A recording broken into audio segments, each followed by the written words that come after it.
Hello বন্ধুরা, আজকের ভিডিওতে আমি আলোচনা করব ডেলয়েটে জয়েনিংয়ের প্রথম দিন তোমাকে কিছু জিনিস প্রিপেয়ার রাখতে হবে। তো সেই বিষয়ে প্রথমত তুমি একটা ইমেল পাবে, ওয়েলকাম টু ডেলয়েট বলে। W2D ডি লঞ্চ প্রোগ্রাম হয় ওদের একটা।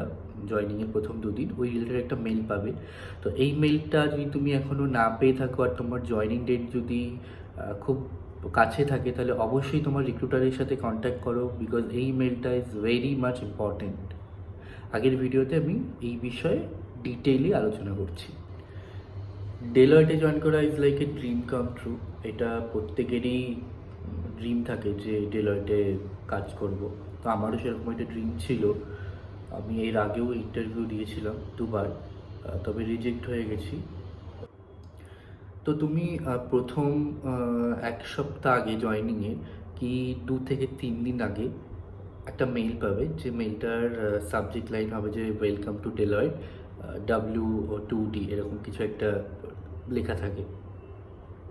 তো ওই মেলটার মধ্যে তোমার ইচ অ্যান্ড এভরিথিং লেখা থাকবে। প্রথম দিন তোমার অ্যাড্রেস কি, তোমার টেবিল নাম্বার কত, each and everything. But still আমি একটু গো থ্রু করে নিচ্ছি আমার মেলটা, যেহেতু কোম্পানি গাইডলাইন্স রয়েছে ওই জন্য আমি মেলটা দেখাতে পারবো না। তো আমি তোমাদেরকে পড়ে শুনিয়ে দিচ্ছি। তো তোমার জয়েনিংয়ের ডেট লেখা থাকবে, তারপর লেখা থাকবে তোমার রিপোর্টিং টাইম, তারপর লেখা থাকবে প্রোগ্রাম ডিউরেশন, মানে কটা থেকে কটা অবধি তোমাকে ওই দিন অফিসে থাকতে হবে। তারপর লেখা থাকবে তোমার অ্যাড্রেস বা লোকেশন। তুমি যদি হায়দ্রাবাদে পাও হায়দ্রাবাদে, কলকাতায় পেলে কলকাতা, ব্যাঙ্গালোর পেলে ব্যাঙ্গালোর। আমি হায়দ্রাবাদে পেয়েছি, তো আমার হায়দ্রাবাদের টাওয়ারের লোকেশন দেওয়া রয়েছে এখানে। তারপর লেখা থাকবে সিকোয়েন্স নাম্বার। তো সিকোয়েন্স নাম্বার হচ্ছে একটা ইউনিক সিকিউরিটি নাম্বার, যেটা তোমার ঢোকার সময় সিকিউরিটি জিজ্ঞেস করবে। তারপর লেখা থাকবে ট্রেনিং রুম, যে রুমটাতে তোমার ট্রেনিং হবে, যে রুমটায় এই প্রোগ্রামটা হবে। তারপর লেখা থাকবে তোমার টেবিল নাম্বার, তুমি যে টেবিল নাম্বারে বসবে সেই পার্টিকুলার টেবিলের নাম্বার লেখা থাকবে। তারপর লেখা থাকবে তোমাকে কী কী ডকুমেন্টস ক্যারি করতে হবে। তো ডকুমেন্টস ক্যারি করার মধ্যে যেটা থাকবে, এই যে ইমেলটা তুমি পাবে, এই ইমেলটা তোমাকে দেখাতে হবে। প্লাস তোমার একটা কালার ফটোগ্রাফ লাগবে। সেকেন্ড লাগবে হচ্ছে তোমার সিগনেচার। তো আমি বলবো যে একটা পেপারে সিগনেচার করে রেখো, যাতে করে তোমার সুবিধা হয়। নাহলে ওখানে গিয়ে আবার পেন পেপারে সিগনেচার করতে হবে, যদি ওখানে থাকে সব কিছু। But still I would recommend যে তুমি সিগনেচারটা করেই নিয়ে যাও। তারপর অবশ্যই মনে রাখো গাইজ, এটা ছেলে মেয়ে সবার জন্য ফর্মাল পরে থাকতে হবে।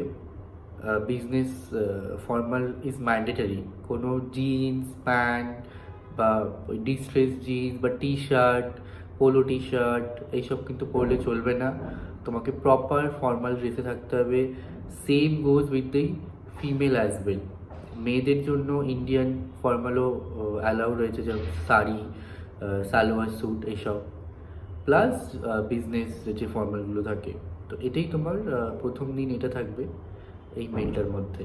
তো মেলটা ভালো করে পড়ে নিও।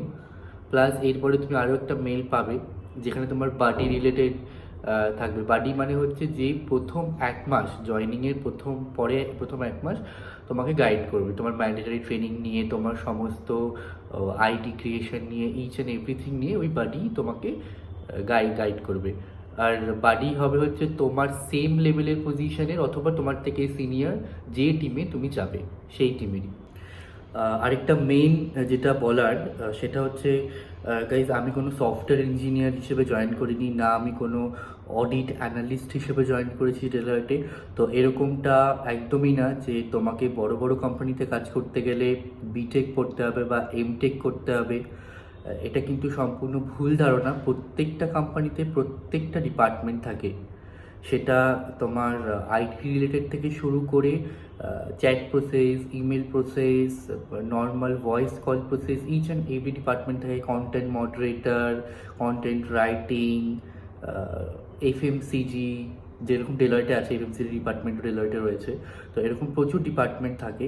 তো এরকমটা কিন্তু একদমই না যে তুমি ভেবো না যে আমি আইটি পাস করিনি, আমি বিটেক থেকে কখনো পড়াশোনা করিনি, তো আমি কি এরকম বড় বড় কোম্পানিতে চাকরি পাবো কি না।